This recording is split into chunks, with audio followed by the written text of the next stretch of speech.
This is the second part of a new episode about lighting techniques used in video game design. So make sure you watch the first part of this episode where we took a simple medieval town asset pack and lit it to a fantasy afternoon. Today for part 2, we'll be taking this beautiful afternoon lighting, changing it to a dramatic sunset, and then we'll create a spooky night look. I've left a link in the comments and description below if you haven't seen part 1. My name is Adam, and this is Light in Game Design. I'm a professional lighting designer, and I've already uploaded over a dozen video game case studies to explore how lighting makes the most popular video games so successful. Audience feedback has been great about the lighting case studies, but some folks wanted me to sprinkle in a few lighting technique how-to videos occasionally. Next week, we'll be returning back to lighting case studies so we can keep exploring our favorite video games together. So let's go ahead and do everything we did before. So we're going to turn off all of the different lights in our scene, because we want to just start from the sky sphere, nothing else on. Oh, nice. Those window lights look awesome. So we'll turn those off too. And we'll just grab our sky. And since it's going to be sunset, we're going to want to make sure that the sun is a lot lower, because that's, you know, what the sunset does. There we go. That works. And then because the Earth is rotating, I'm going to move the sun somewhere else, like right down this pathway. And that's kind of exciting because as you walk down the pathway, now you're kind of really staring at the sun. So let's go ahead and lower the sun just a little bit more. Maybe turn it so part of the sun is occluded just enough. There we go. Let's try that. So that could be a new sunlight. The colors in the sky, too, I think really want to darken up if we're getting close to sun. So the top color in the sky is going to get kind of deep. Maybe shift a little bit more to that purple that we had before for the fantasy look. Then the horizon line, I'm going to go for something wild. Let's go for like a deep orange to really kind of show the sunset. And then I might even raise that orange up. There we go. So now I've got the sunlight in this really kind of dramatic shot. You know what? The sun really wants to be brighter if it's going to be right in the center of the screen. There we go. Let's go another step. Yeah, that's a great place to start. So now let's go ahead and turn on our first directional light that we had. But now what's funny is you can see how steep it was before when the light's coming from the left. So we'll go ahead and we'll rotate that directional light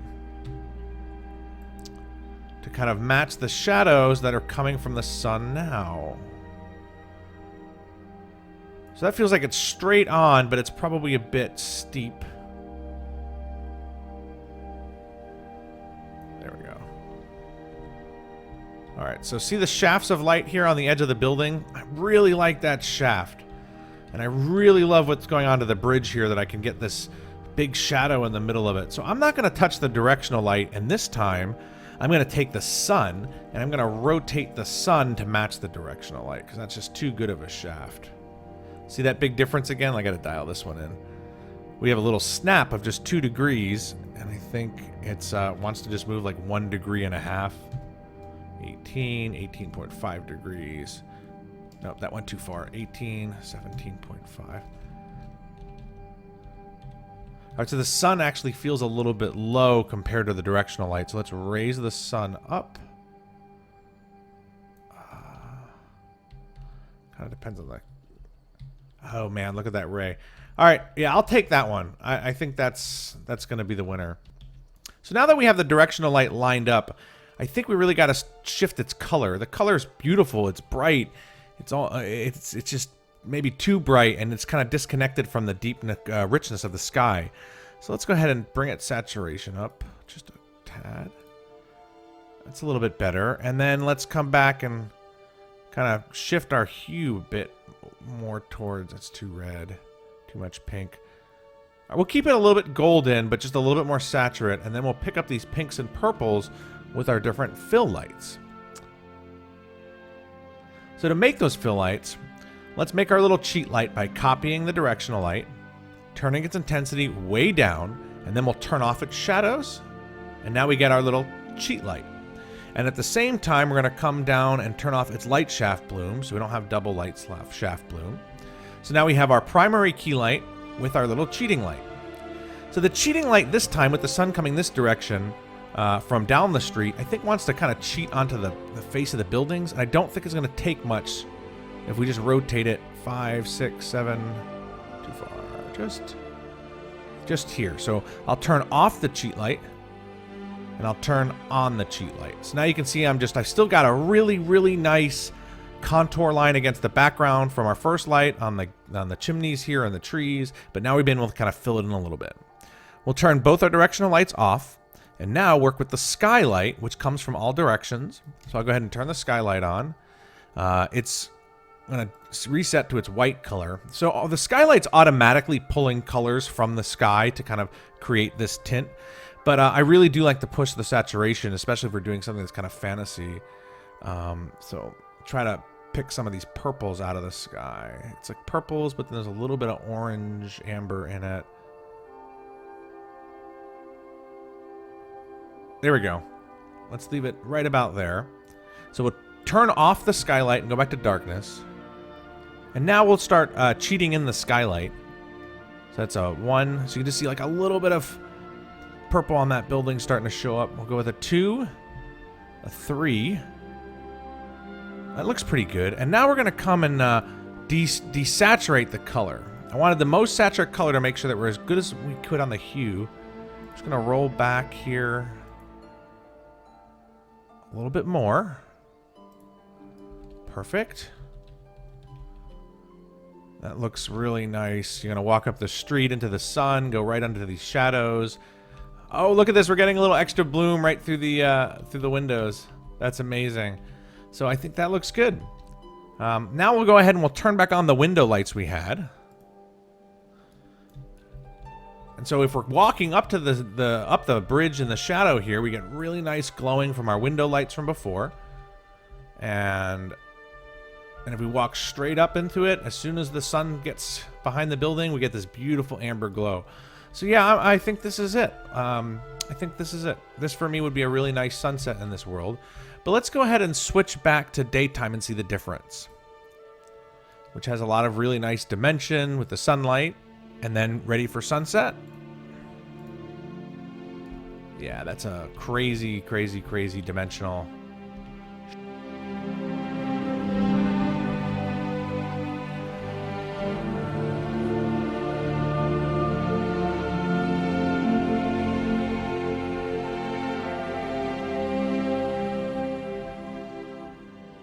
So let's start working on our spooky night here, our spooky fantasy night.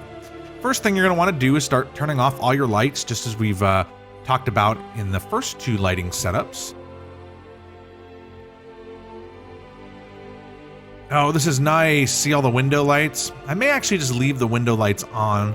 They're kind of inspiring to me. They look pretty spooky. Let's start working on the sky. So first thing we got to do is we want to get the sun and get rid of the sun. And then we're going to want to bring in some stars. There we go. And then we'll turn off the color for the top of the sky. We'll go to true black. And then we'll take the horizon line. And let's come to a nice green blue. That's kind of spooky. And then we'll take this way, way down. So there's just a glow of it. And then you can see the clouds are pretty obnoxious. So let's go ahead and take the cloud opacity and really dim out the clouds all the way. See, there we go. There's our green light. So bring our green light up just a little bit more. So now as the sky ombres up, we get a nice silhouette of our buildings and our trees that helps pull our eye up. So that's kind of really nice. The stars are a bit bright, aren't they? So let's take the stars down so there's just a hint of stars. So if they were bright, it's cool, but like they're forcing into the scene, so it doesn't feel like they're far away. But if we can get them just a hint of the stars, then it feels like they're in the distance. Let's bring our clouds back in. And now they have that same orange we just used for sunset. So the cloud color, I think, wants to be like a nice steel blue that we can make the color of our moonlight. So let's see. That's got a steel blue feeling that's nice and then contrast the green. So we'll roll out the saturation here. There we go. Add a little bit more speed so the clouds keep moving and thin them out with their opacity. So now we've got like a really nice dark sky, black on top, a little bit of green horizon line that feels like there might be a bigger village or something in the distance lighting up. some fog, and we have our window lights from before. So let's start working on moonlight. So take our directional light. Remember this from Sunset? And we're going to want to put the directional light in a new direction we haven't done before. Spooky Night wants to feel different, so I'm going to come in and make it a side light, not a backlight, but we're going to come from our right side straight onto these buildings and see if we can actually light the face of the buildings nicely. That's kind of nice right there, and that also gives me a nice breakup on the bridge here. So, yep, we'll leave that right there, and then we're going to come back and we're going to take its brightness down because there's no way that moonlight is going to be as bright as the sun. And now we'll tweak the color to match the color of the clouds because, think about it, moonlight's going to come onto the planet, and at the same time it lights the clouds, it's also going to light the buildings. Great, so you can see that I'm looking at this value here, and I'm matching it to the value in the clouds, but ignoring any of this green background. Because we'll end up using this green light to fill the shadows. Let's go ahead and turn off our directional light, or our moonlight. We'll grab our shadow light, and we'll turn it on. There we go. So this is our fill light, which is pulling light from the sky. I had to make it really bright because the sky is black, but it was able to pull some of the green out, especially if we send the tint back to white. But just as I've showed you before, let's go ahead and really, really saturate this up to our kind of teal green that matches the sky. Great. And then we're going to go ahead and turn off the skylight entirely. We'll turn on our moonlight just like before. And then we're going to use the skylight to start filling in all of these things that are very much black and that there's no light on. Here's like a 1, 2, 3, 5, 6, 7. Come back to about 5. So this is great. So we've got our highlight and our fill, but we're going to still make a little mid-range intensity. So I'm going to go ahead and take the directional light and cheat it, and we'll copy it to a second directional light. So we'll turn off its shadows, and we'll turn off any lighting bloom that it has on it from copying and pasting. And now we're going to basically just turn it just a couple of points above off. So here it is off, and you can see how dark the shadows are. So now I've got this ability to just kind of tweak and control the shadows with this fill light. Now the fill light's still at the same angle hitting the front of the building, but I'm curious if we can rotate it and kind of scrape and get texture out of the side of the building. So let's see. There we go. So I see that texture on the buildings now because I'm coming in from the side, so I'm casting highlight and shadow on the different objects and as well as your normal map. So let's turn that off, and then we'll start cheating it back in again now that we know it's pointing in a direction that is useful for us. There we go. So now I've got like this really nice moon highlight that might be just a little bit bright as I get close to it. There we go. We've got some mid-range fill light, and that's all being tinted by a green skylight. So that actually feels pretty good for some moonlight, but it was going to be a spooky moonlight. So I think what we need to do next is add a little bit of fog in. So if we grab our fog tool, I'll show you what the fog actually does. So the fog, you've got this exponential fog tool. So you can set the distance that the fog begins. As I push it back, I'll push it to right before the buildings or the first layer of trees. That kind of gives me the world that we're in and behind us. Then I'm going to go ahead and take the height, and you can do a gradient to the fog so it's sitting low so we can kind of see the stars through it. And then I'll go ahead and start bringing the fog down till it isn't so obnoxious. Now it's off. See, I was just experimenting there to try to find the right color for the fog. Now in the fog, instead of catching the moonlight, since we caught that with the clouds, I think we're going to catch some of this green color to get that spooky sort of moonlight vampire feel. There we go. And then I might actually bring the fog back towards us. There we go. So now I've got this kind of really nice color palette. I can get up close and things are clear. The green is really contrasting this orange window light very, very nicely. So that looks pretty good.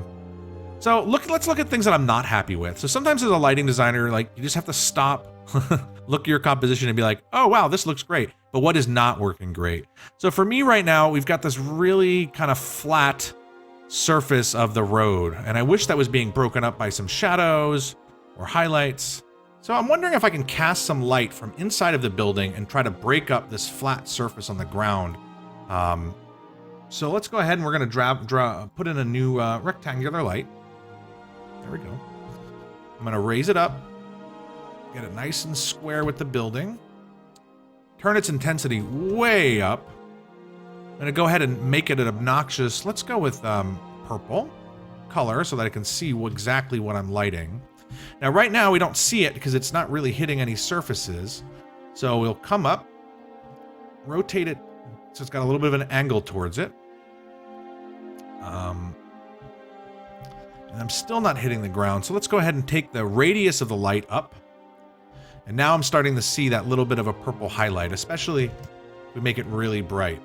There we go. So now with that purple highlight, this new light we added, I can see I'm hitting these buildings. So let's try to widen the light up and see if we can get more out of it.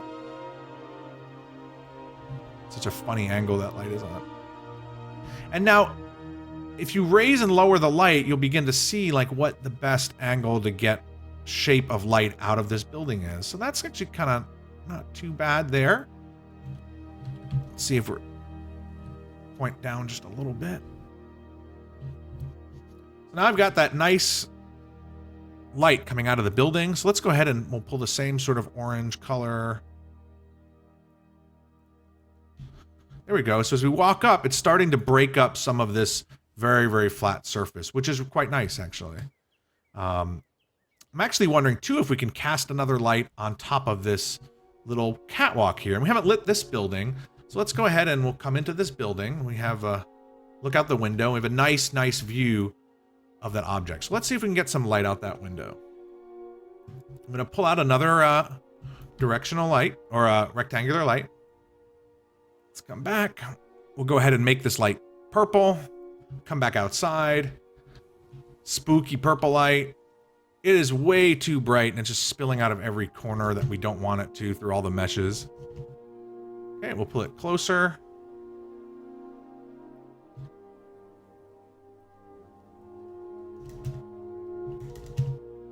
So now I can see I'm getting a little bit of highlight on the building. Not as good as I was kind of hoping. All right, if we come back a little bit, that shadow moves forward. There we go. That's kind of what I was trying to imagine in my head. Another thing I might do real quick is just pull on the barn door. So we're kind of bleeding through a lot of the different pieces of scenery. So now we're just going to go through the window right there.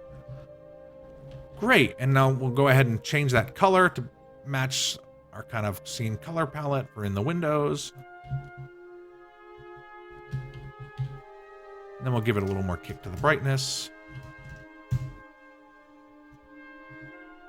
All right, so that helps kind of break up this approach a little bit, but still hasn't resolved the issue I'm feeling here on the bridge.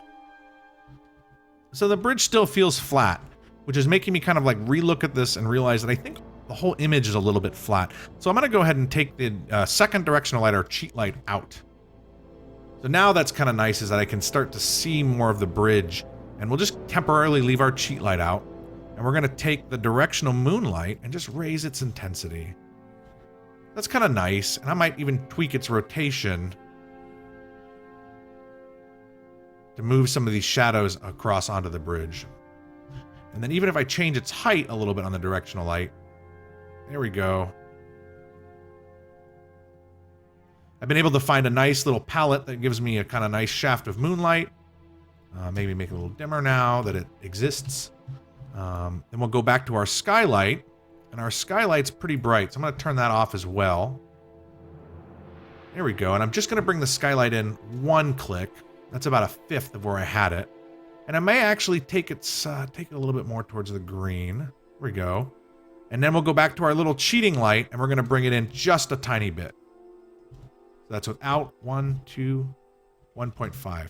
So now I feel like I've got a bit more depth out of it, that these shadows are a little bit richer. And I've got something breaking up this really flat surface, which was kind of killing me. So let's try one more little thing. I'm kind of bothered by how flat this surface of the building is. And it's nighttime, so maybe we can get some more of these golden highlights to come out of it. I see that there's a balcony here, which might be kind of useful.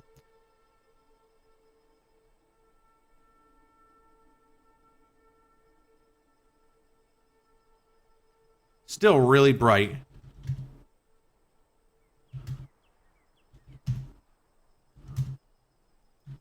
But that's kind of nice. It adds like just something to break it up in this corner. And now I'm wondering if I want to do... You know what? We got to do these windows down here. That's what we're really missing. Let's go ahead and put a light in the window down below. There we go. So that little light down here is actually really nicely broken up that surface. And now I feel like there's a whole town and there's a lot of life in it. It might be nice to have one more light further out in the distance here so that as we're looking, we see that there's something going on. So let's see if we can find a nice window to light.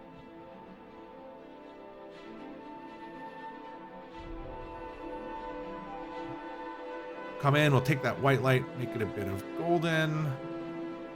There we go. That's awesome. So now I've got something in the distance that's really pulling my attention. And I'm wondering if maybe want to just throw one more light up here.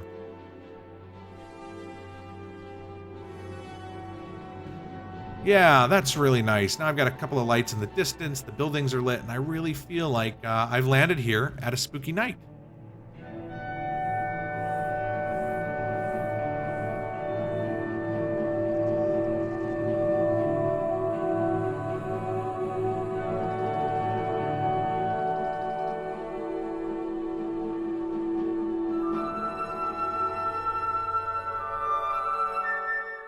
Thanks again for watching until the end. Please let me know what you think about this lighting technique how-to videos, and be sure to subscribe, like, and share on social media.